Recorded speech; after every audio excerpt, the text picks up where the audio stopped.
అందరికీ నమస్కారం. ఇప్పుడే అందిన వార్త. జనవరి 10 నుండి గూగుల్ పే, ఫోన్పే వాడేవారికి భారీ షాక్, కొత్త రూల్స్ అంటూ వార్తలు అయితే వస్తున్నాయి. మరి దాని గురించి వీడియో చేయడం అనేది జరుగుతుంది. వీడియో స్కిప్ చేయకుండా చివరిదాకా చూడండి. అలా అయితేనే పూర్తి ఇన్ఫర్మేషన్ అనేది అందుతుంది. అలానే చాలామంది చూస్తున్నారు కానీ సబ్స్క్రైబ్ చేయడం మర్చిపోతున్నారు. దయచేసి సబ్స్క్రైబ్ చేయండి. ఇక లేట్ చేయకుండా వీడియోలోకి వెళ్ళిపోదాం. ప్రస్తుతం ప్రతి ఒక్కరూ డిజిటల్ పేమెంట్స్కు అలవాటు పడిపోయారు. 10 రూపాయల నుంచి 1000 రూపాయల వరకు కూడా డిజిటల్ అనే పేమెంట్స్ జరుగుతున్నాయి.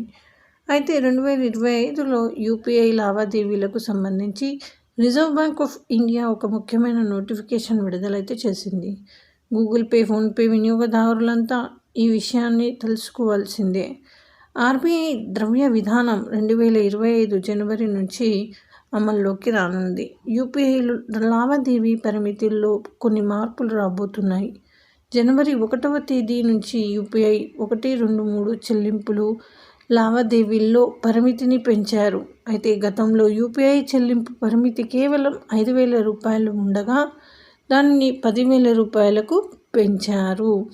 అయితే రిజర్వ్ బ్యాంక్ ఈ విధానాన్ని ప్రకటించినప్పటికీ బ్యాంకులు, సర్వీస్ ప్రొవైడర్లు అమలు చేయడానికి గడువు ఇచ్చాయి.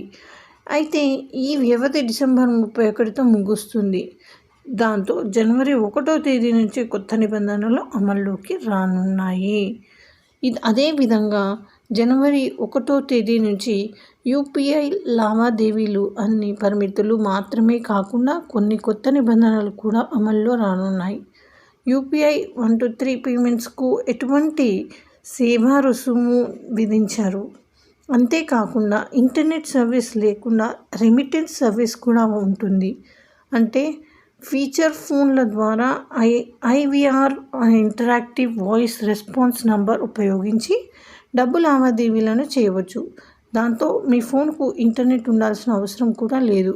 ఈ విధానం జనవరి 1వ తేదీ నుంచి అమల్లోకి రానుంది. పాన్ కార్డుతో ఆధార్ కార్డు తప్పనిసరిగా లింక్ ఉండాలి.